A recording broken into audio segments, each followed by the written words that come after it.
3rd July parliamentary panel has been meeting has been called by parliament. एक routine बैठक है जो parliamentary standing committee जिसका मैं चेयरमैन हूँ।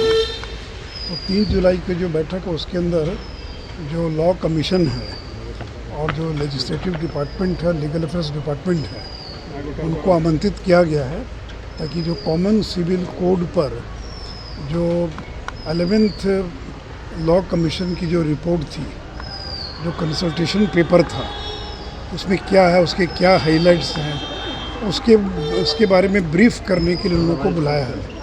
और सारे एमपीज़ रहेंगे, फिर उनके जो सवाल जवाब होंगे उनका वो लोग जवाब देंगे। तो ये मेनली जो 11th लॉ कमीशन जो है उसकी जो रिपोर्ट है, कंसल्टेशन पेपर जो है, उस पर विचार करने के लिए वो कमेटी की बैठक बुलाई गई। So some political parties have not made their stand clear. Also, some Congress leaders are saying that विरोध भी कर रहे हैं पॉलिटिकल वो एक अलग विषय, देखिए इसका कोई कमेटी से मतलब नहीं है, दो अलग अलग विषय है। जहाँ तक कमेटी की बात है तो कमेटी में तो सभी पार्टी के लोग हैं और वहाँ पर इस पर डिस्कशन होगा 3 जुलाई को। आवश्यकता होगी तो बाद में भी मीटिंग होगी। बाकी इस कमेटी की बैठक का अलग अलग दलों के से कोई संबंध नहीं। बाकी मेरा व्यक्तिगत कोई अगर आप पूछिएगा तो मैं अपनी बात बोल सकता हूँ, लेकिन जो कमेटी की मीटिंग है वो तो नॉन पॉलिटिकल होती है और उसमें सभी दलों के लोग रहते हैं और किसी भी महत्वपूर्ण विषय पर वो कमेटी चर्चा कर सकती है। तो इस बार हम लॉ कमीशन की रिपोर्ट जो है और उस पर हम लोग चर्चा करेंगे। अपीजमेंट पॉलिटिक्स की वजह से क्या जो डिस्कशन हो रहा है उस पर वो अफेक्ट करेगा, उसके ड्रॉबैक्स या मेरिट्स का? इस कमेटी से उसका कोई बाकी चीज़ों का कोई संबंध नहीं है। ये कमेटी पूरी तरह से न्यूट्रल होती है, सभी पार्टी के लोग रहते हैं और वो लोग फिर अपनी अपनी बात बोलेंगे, जिसका जो मत होगा। कौन क्या बोलेगा ये तो उस कमेटी की बैठक में मालूम पड़ेगा। तो अभी जो बैठक हो रही उसका पर्पस केवल इतना ही। सर, 21st लॉ कमीशन 2018 में बोली थी कि इसकी ज़रूरत उस समय नहीं थी।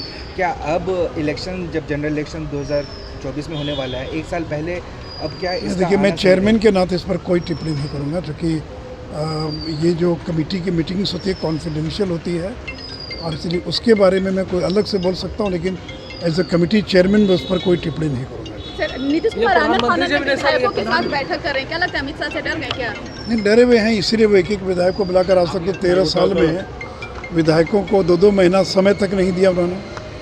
और अब देखेंगे तो जो विधायक जो लग रहा है एक खास वर्ग विशेष के लोग हैं, उन्हीं लोगों को बारी बारी से बुलाकर बातचीत की जा रही है। उनको डर है कि जनता दल का तो कोई भविष्य बचा नहीं, जनता दल यू तो 2024-25 आते आते ख़त्म हो जाएगी। तो उनके विधायकों में भगदड़ ना मचे, उसको रोकने के लिए ये सारी कवायद हो रही है। तो इसलिए 13 साल तो उन्होंने विधायकों को ना समय दिया, ना मिले, ना कोई बातचीत की। अब अंतिम समय में उनको विधायक याद आ रहे हैं। तो इसलिए विधायकों को लग रहा है कि नीतीश कुमार के बाद इस पार्टी का क्या होगा, इस पार्टी का कोई भविष्य दिखाई नहीं पड़ता है। लालू यादव की पार्टी को तो तेजस्वी यादव चलाएंगे या तेज प्रताप चलाएंगे, कांग्रेस को राहुल गांधी चलाएंगे, लेकिन जनता दल को कौन चलाएगा? ये तो कोई परिवार की पार्टी है नहीं। तो नीतीश कुमार के बाद इसका कोई भविष्य नहीं। और जब उन्होंने ये ऐलान कर दिया कि मेरा उत्तराधिकारी जो है वो तेजस्वी यादव होंगे, तो फिर तो कोई जो जनता दल के लोग ये स्वीकार करने के लिए तैयार नहीं है कि कोई पार्टी का उत्तराधिकारी दूसरे पार्टी का नेता हो, और वो भी तेजस्वी यादव हो, लालू का बेटा हो, जिसके नाम से बिहार को डरते हैं, घबराते हैं। तो इसको कोई जदयू का नेता स्वीकार करने के लिए तैयार नहीं है। इसमें से भगदड़ को रोकने के लिए ये सारी कवायद उनकी चल रही है। अच्छा, राज्यपाल से आपकी मुलाकात और थी? दूसरा ये कि कल जो है, जो कल अमित शाह जी का भाषण हुआ मुंगेर के अंदर, उस पर जो सवाल उठा रहे हैं जदयू के लोग, राजद के लोग, ललन जी, तो मैं इतना ही कहूँगा कि ललन सिंह को हराने के लिए बीजेपी का एक अदना कार्यकर्ता पर्याप्त है। कमल का चिन्ह लेकर जो मैदान में आ जाएगा वो ललन सिंह को मुंगेर लोकसभा में हरा देगा। और जहाँ तक मुंगेर और बिहार को मदद की बात है, तो 1 लाख करोड़ रुपये से ज़्यादा कि केवल सड़कों के क्षेत्र में बिहार में काम हो रहा है। ललन जी केवल बताएं कि ये बख्तियारपुर, मोकामा, सिमरिया, खगड़िया जो 4 लेन बन रहा है, जिसका एक बड़ा हिस्सा उनके क्षेत्र में है, क्या वो केंद्र के कारण नहीं बन रहा है? बिहार में 8 नए मेडिकल कॉलेज स्थापित हो रहे हैं, क्या ये केंद्र की मदद से स्थापित नहीं हो रहे हैं? अब बगल में मोकामा के अंदर जो राजेंद्र सेतु है, लागत से निर्माण हो रहा है। ये जो पुल बन रहा है यह केंद्र की सौगात नहीं है, इसलिए केंद्र की सरकार ने बिहार के विकास के लिए, फिर वो चाहे बरौनी का खाद कारखाना हो, 8,000 करोड़ की लागत से खाद का कारखाना बनकर तैयार हो गया। ये तो ललन जी के पुराने चुनाव क्षेत्र बेगूसराय का हिस्सा है। तो इन लोगों ने टीन का चश्मा लगा रखा है, इनको कोई दिखाई नहीं पड़ता है।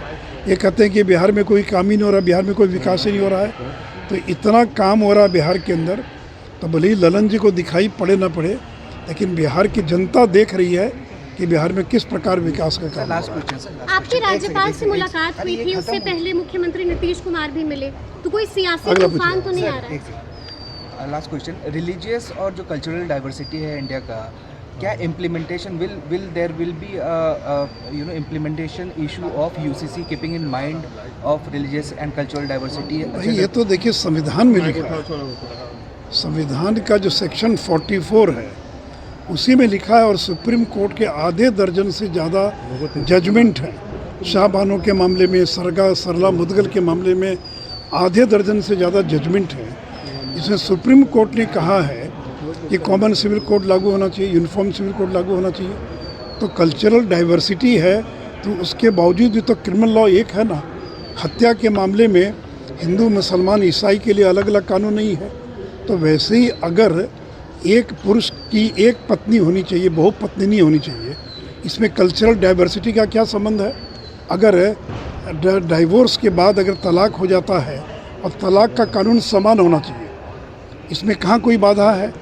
या अगर किसी महिला का तलाक हो गया तो उसको गुजारा भत्ता मिलना चाहिए, इसमें कहाँ कोई डाइवर्सिटी आड़े आ रही है? ये जो फैमिली लॉ है आपका तरीका अलग अलग रहेगा। कोई पंडित करेगा, कोई आर्य समाजी तरीके से होगा, कोई काजी जो है वो निकाह कराएगा, कोई चर्च में कराएगा, उस पर कोई आपत्ति थोड़ी है। लेकिन विषय ये है कि क्या एक पुरुष की एक पत्नी होगी या एक से ज़्यादा पत्नी होगी? तलाक का एक कॉमन कोई तरीका होगा तलाक देने का, कोई 3 तलाक बोलकर और ख़त्म नहीं कर सकता है।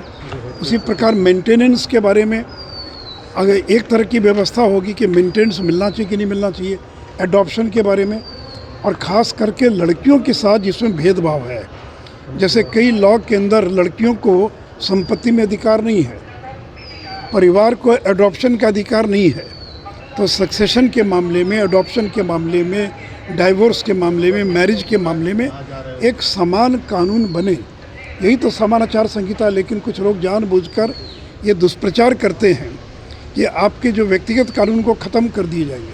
भाई आज दुनिया के अधिकांश देशों में एक पुरुष 4 विवाह नहीं कर सकता है, तो अगर किसी धर्म का कानून कहता है कि 4 विवाह कर सकता है, तो क्या आज के ज़माने में उचित होगा?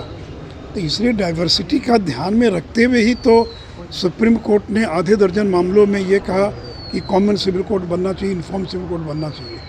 या फिर जैसा मैंने कहा कि अलग अलग कमीशन ने, अलग अलग आयोग ने इस बात की अनुशंसा की है। और जो 21st जो कमीशन है, लॉ कमीशन, उसने भी ये नहीं कहा कि ये लागू नहीं होना चाहिए, उसके अलग प्रकार के सुझाव हैं।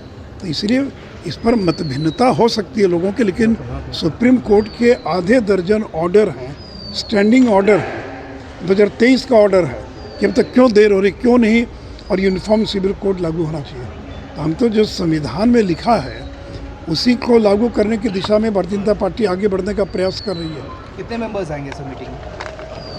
अगर ये वीडियो पसंद आई और वह बिहार के राजनीति और बिहारियत से सरोकार रखेनी तो सब्सक्राइब बटन दबा के चैनल के सब्सक्राइब कर ली। ओजे एगो घंटी बा, ओकरा बटन दबा देला से कुल सटीक और मारक खबर रुआ मुफ्त में मिल जाई। अगर रुआ पत्रकारिता के हमनी के नया प्रयोग में सहयोग कर चाहतानी तो ज्वाइन बटन दबा दी। पेटीएम नंबर नोट कर ली 9386816700। धन्यवाद।